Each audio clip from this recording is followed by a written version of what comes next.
Oh.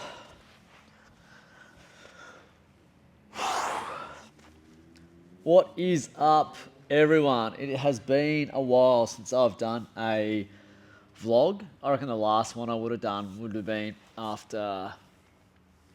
after bodybuilding in 2021, one of those years. But at the moment, obviously training for the Cairns 70.3 Half IronMan. We are now less than 4 weeks away, and I thought I'd show you all just a little insight into what are my main total body gym sessions.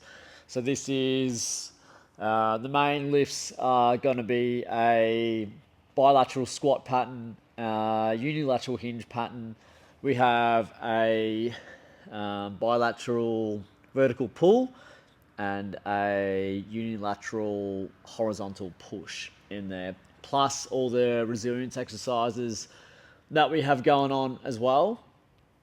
But I just wanted to give you a bit of an insight, and I'll talk you through a couple of the exercise choices and selections through the session as well.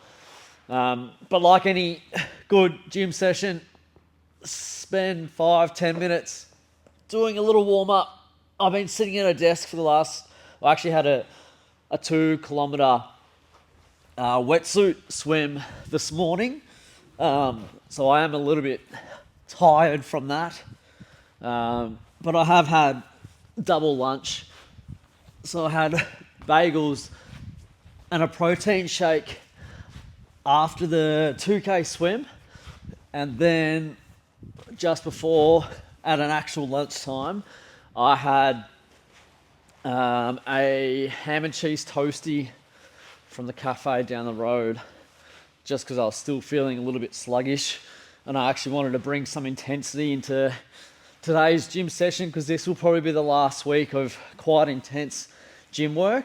And then after this week, Paddy's got me on a pretty high load from an endurance side of things, which means that I'll naturally carry a little bit more fatigue for the gym sessions. So yeah, and then obviously being less than 4 weeks away, realistically I've only got probably 2 more weeks of gym before a little taper, and that final week before race weekend will most likely just be a activation mobility session, which will be more for probably my mental state, just because I like trying to gym at least, once or twice a week, even in race week preparations.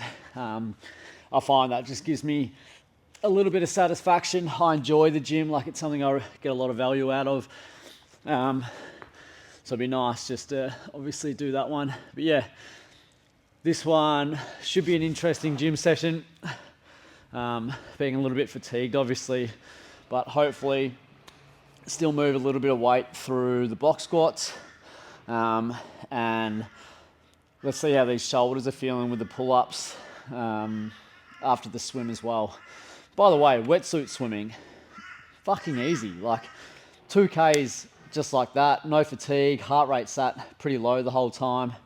Obviously the extra buoyancy just must fix my economy when it comes to swimming, because I absolutely breeze through it, compared to my normal swimming sessions where I swim like some nuts and bolts. I just find myself sinking the majority of the time. Even though I'm a good swimmer, I can smash out a pretty good freestyle 50 or 100 meter, but backing up with that endurance stuff obviously hits different. So anyway, let's do some prep work. So I like to do all my prep exercises at the start of a session, get the body parts that I need to focus on warmed up, and high quality work at the top of your session, less high quality work at the bottom. So yeah, we'll get started that way. So my program at the moment is generally swim, gym Mondays, Ride, run Tuesdays, swim, gym Wednesdays, ride, run Thursdays, swim and gym Fridays, and a big ride on the Saturday and my long run on the Sunday. And I'm finding that pairing my gym sessions with the swim session I'm tolerating reasonably well. And here I'm just starting off with a double leg calf iso, nothing too heavy, but enough my heels just drop. Then I'm trying to think about pushing through my big toes, keeping my heels elevated for that whole time. And I normally do about 2 sets of 60 seconds. Ooh, that's what happens when you look at the camera. 2 sets of 60 seconds for these holds, especially bilaterally. Normally I'd probably go 60 to 90 seconds, but being aware of the amount of volume that I'm putting through these calves, that 60 seconds is generally a pretty good idea to start with. I have no idea how long that was. But yeah, calf iso is prep exercise number 1. We'll jump onto the next one. Shoes have come off.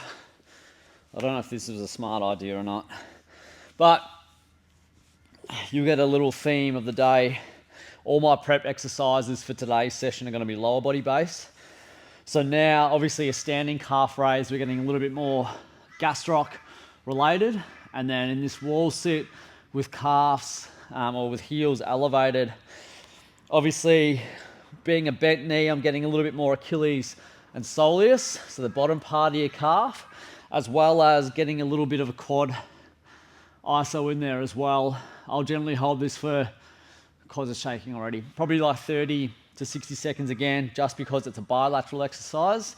If this is unilateral, I'd look at probably 15 to 30 seconds, working up to that 45 seconds. ACL knee has been tolerating the load pretty well, especially since the damage to the cartilage there is still pretty bad. I just got to be wary of, obviously, the impact.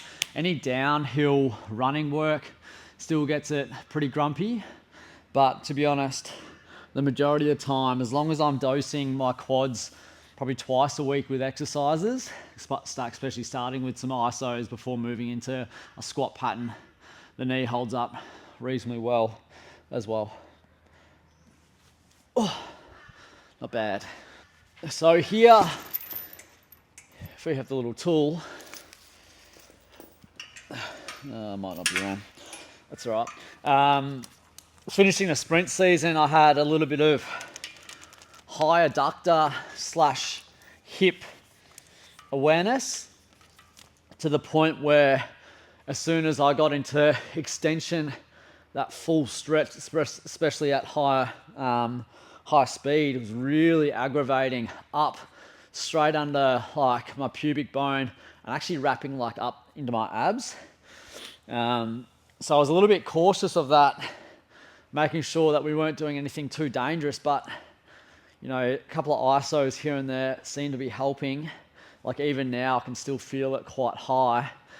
It's quite tight through that high adductor, but in regards to warming it up, as soon as I dose it with some stuff, it ends up pretty good.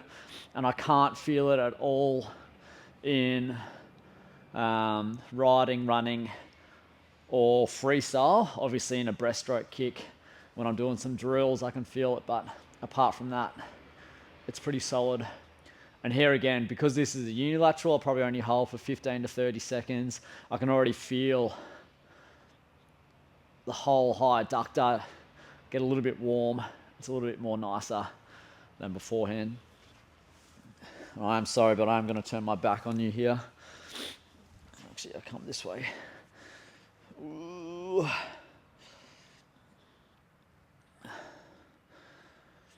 I normally opt for a groin squeeze as prep, but I got that later in the session within the actual integrated total body session. So this standing banded adductor iso, you can see me wobbling, so I actually have to stabilize each time, get that balance. And I just find, because you get a little bit more through that hip doing it this way rather than a closed chain groin squeeze on the ground. So this is probably just a little bit more advanced for that groin adductor iso than normal. Sweet. So 2 sets of each of those prep exercises, and then we'll move on to squatting. So first set of boxies, deep knee flexion destroys my knee, hates it under load just from the ACL. So I always box squat. From a sprinter point of view, there's no real need that I found that I need to get that deep squat, especially when loaded within my sprint season.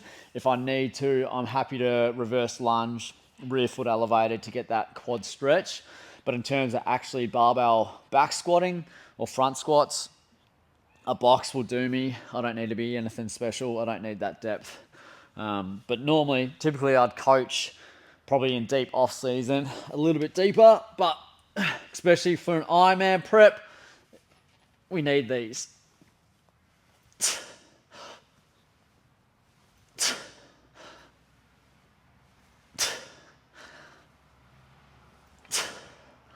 There it is.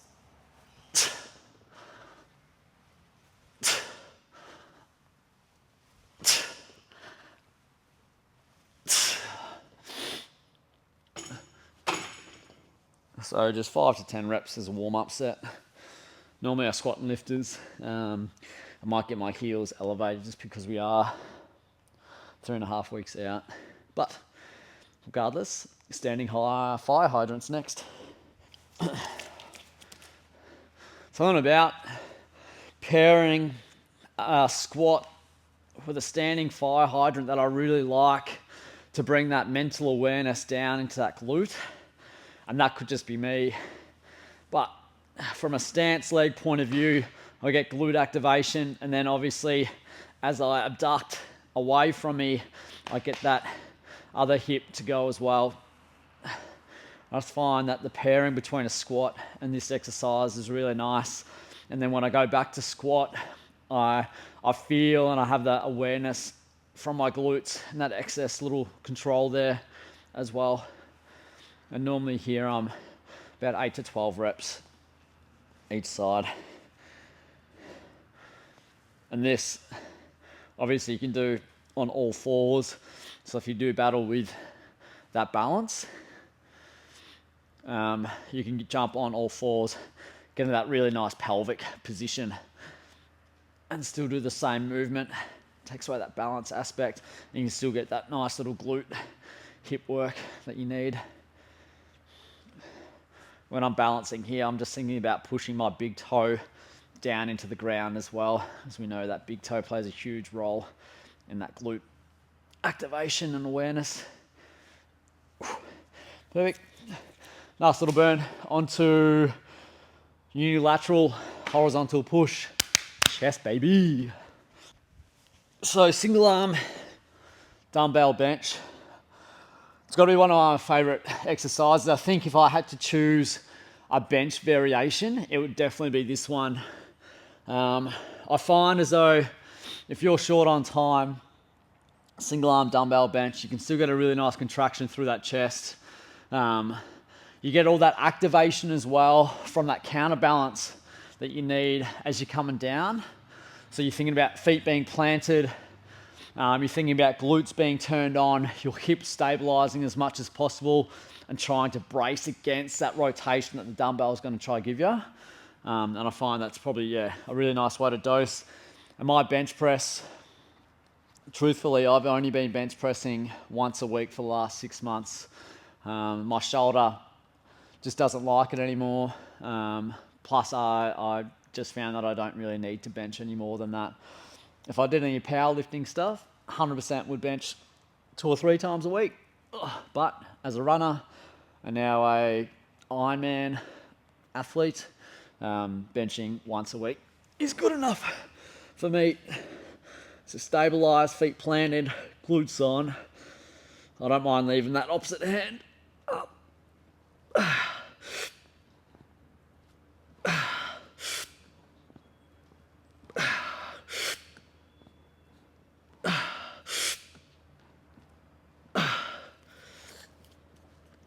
other side. This is my left dodgy shoulder, grumpy bicep tendon.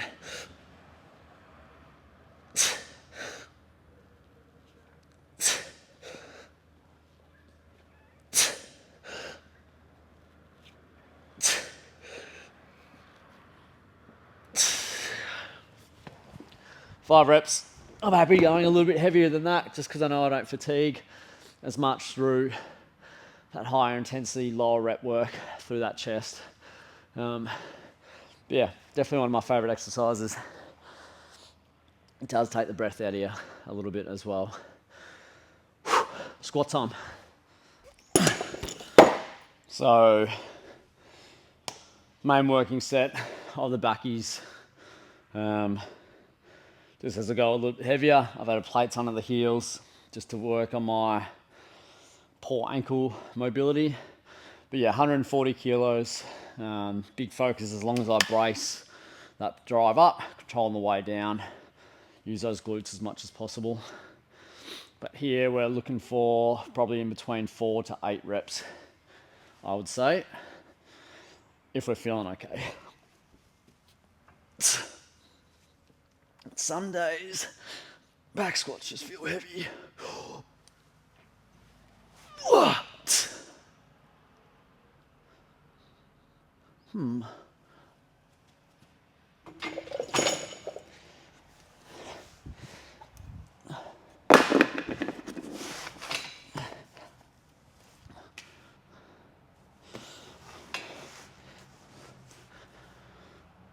Why did I do that, you ask? It just felt gross. So we'll try that again. I'll try to get my heels a little bit close to this box.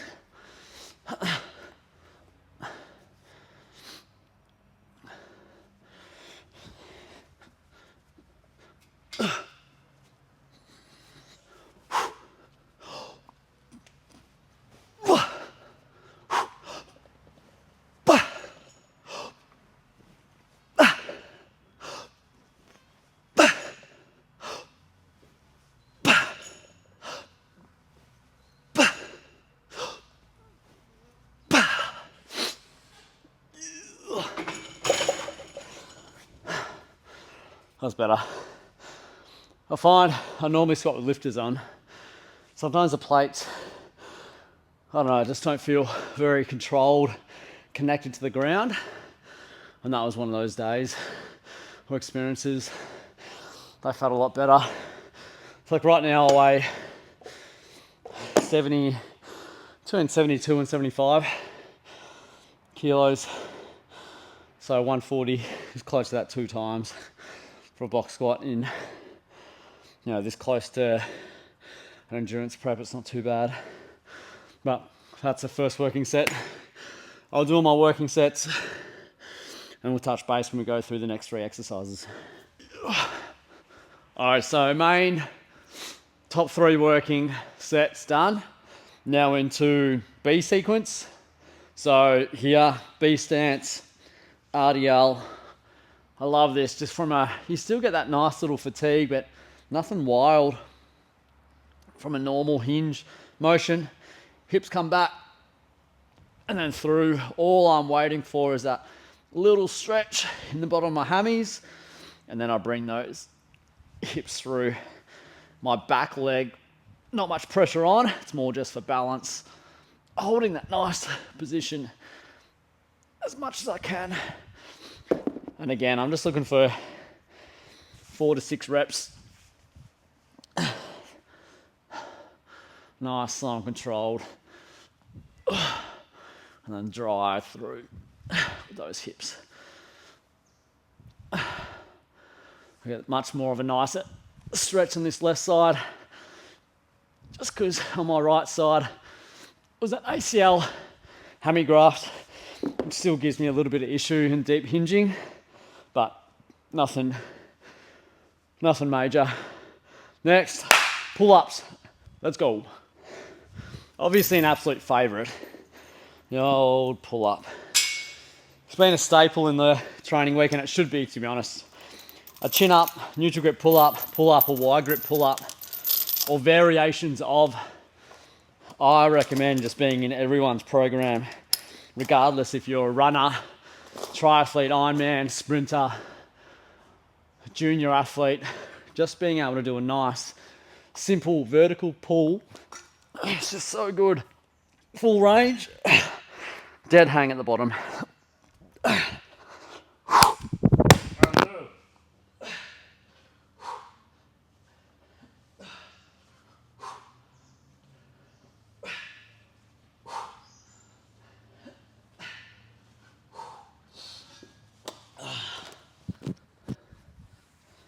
Easy six. I think I was six reps.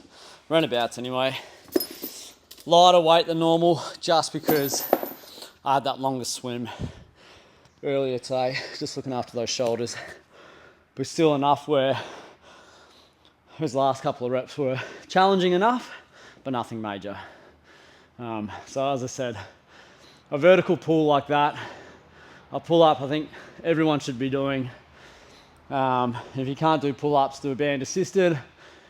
If you don't want to do band assisted pull-ups, a lat pull down is an absolute must, especially from a shoulder health point of view. Like for swimming, I notice, like obviously haven't swam for ages, years, but my range and my strength through that motion and that pull, there's no issue there. I don't fatigue through my shoulders at all when I'm swimming. And that's all I use, because I definitely don't use my legs to kick when I swim, mainly just upper body. Now we've got pretty sure we've got a standing calf, single leg, actual movement. So standing on something here, but I actually don't want my heel to drop too much, just because I had some Achilles stuff, insertional Achilles work, where it doesn't necessarily like a lot of range to that ankle joint. So I'm just thinking about keeping my heel almost parallel to the ground as I come down, and then pushing through, keeping my heel nice and high on that way back up. And again, cautious of load through here. Obviously don't want to go too heavy to fatigue those calves, especially if I have a brick tomorrow. And my Tuesday bricks, the runs have actually been a little bit faster than what the Thursdays have been. So I'll just be cautious of that. Somewhere in between that 8 to 15 rep range. Nothing major, just enough to get that nice little burn and to feel like you've done some work through that calf. And obviously again, standing calf is more that gastroc, which is a nice way to get it done. I would dose 3 different calf raises a week, so standing at 90, so seated, and then a bent knee at that 135-degree angle of that knee joint. And I find that those 3, if you do those 3, you're pretty good with calf resilience work. And then if you're going to be really particular about it, you'd obviously look at making sure that you get your eccentric focus, your iso focus, and then your normal concentric focus in there as well. The next big thing is, as I leave and do this Ironman, get back into sprinting, I'll need to get a little bit more reactive strength back through that Achilles. So I'm going to start, after the Ironman, I'll start dosing some pretty heavy calf raises, like heavy to the 2, 3, 4 times body weight, to try and get that Achilles to make some adaptations again leading into that sprint season. Otherwise I've had Achilles tendinopathy for every sprint season, I think, for the last 6 years. Could be gait mechanics, could be a degenerative thing that I just never rehab, because I've gone from sprint into footy, sprint into endurance, and never really had some time to deload it. But this year will be a big focus on getting that calf strength up as much as possible to build up that Achilles strength as well. But yeah, back, I'll go do these working sets of those 3 exercises, and we'll be back for the final couple. So final 2 exercises, and these are just 2 sets each. I'm going to do a super simple short lever groin squeeze. So I'm thinking about pelvic tilting into it. I'm going to push in 5, 4, 3, 2, 1, and then relax. Pelvic tilt. 5, 4, 3, 2, 1, relax. So these ones are super basic. Like I would dose these with juniors, but challenging enough depending on how much you want to push down into the ground, into that pelvic tilt, and how much you're obviously squeezing your knees together in the actual movement there as well. And so this is, obviously we did a straight leg adductor earlier in my prep exercises, and now we're just going a little bit different with that bent knee adductor through this one here. We'll go one more, nice and easy. You can't see it, but I am shaking there on that left side, adductor, high adductor. Not sore, but definitely can feel it as well. And then, of course, it wouldn't be a gym session without some sort of pull-off press. So this one, we're gonna go half kneeling. So one knee down, body still nice and straight towards a point, parallel to the actual band itself. I'm gonna raise that up so it's chest level. Again, I'm gonna get into that pelvic position where I'm tucked in, bringing that resistance in, driving out and back in, driving out and back in. So not anti-rotation exercises are fantastic for that trunk stability and that core work. I'll definitely dose these movements once, twice, if not 3 times a week with different variations as well, especially with this pull-off. You go from standing, split stance, B stance, half kneeling, full kneeling. There's so many variations that you can add in. Makes a nice little exercise, that's for sure. And then obviously, same again. Pressing, ooh, knee straighten up, out and back in, out and back in. If you feel yourself get that shelf, just tuck that straight back in, nice and strong again. And in. And these ones, looking for 8 to 12. Somewhere in between that range. Again, you'll notice I haven't taken any exercise to failure here. That extra central nervous system fatigue, I don't want to be carrying for the rest of the week. So generally speaking, most of those exercises are probably done with somewhere in between that 2 to 5 RIR, so reps in reserve. And I think that for most endurance athletes, that's the most important thing. There are some who love going balls to the wall, and others who absolutely hate the gym and who take it way too easy, but finding that middle ground is super important, and obviously understanding your body as much as you can throughout it as well. So all in all, good total body session, first one of the week, that's a Monday. I always like to put generally if you're not fatigued, obviously in-season football and field sports and court sports a little bit different, but I like getting my squats done at the start of the week when I feel the strongest, and then a heavier hinge later in the week as well. But that was 3 prep exercises, 3 main working top sets of your A's, 3 exercises in your B's, and 2 exercises in your C's, so 11 exercises total.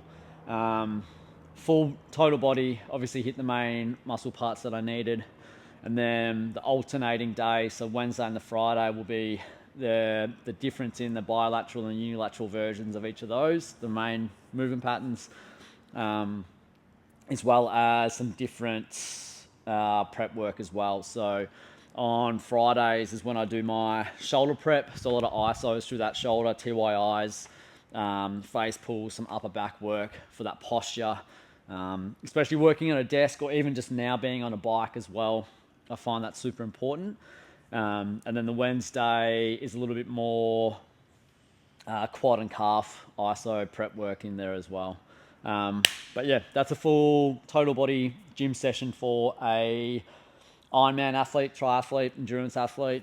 That's adaptable to any of those, just depending on the time of the year, obviously being 4 weeks out here. and I enjoy gym, so that's why that gym session was set up that way. But if you do have any comments or questions, please drop me a comment. Send me a DM on Instagram at linkbarnes, and I'll be sure to answer that. Obviously, some long form content that I haven't done for a while. So now I've got to edit it and hopefully post it at some stage, which will be exciting. But definitely something I want to get back into as much as possible, because I think, that's a lot easier. I like the small little, obviously 30 to 60-second Instagram reels where you can just home and hose in terms of a message. But this is a little bit nicer to expand on what you're thinking and some different reasoning and whatever pops into your head to talk about. So that's the session. Thanks for joining. Please, if you do enjoy, subscribe. Obviously helps me out. The algorithm loves that stuff. So until then, have the best day ever, and I'll see you again soon.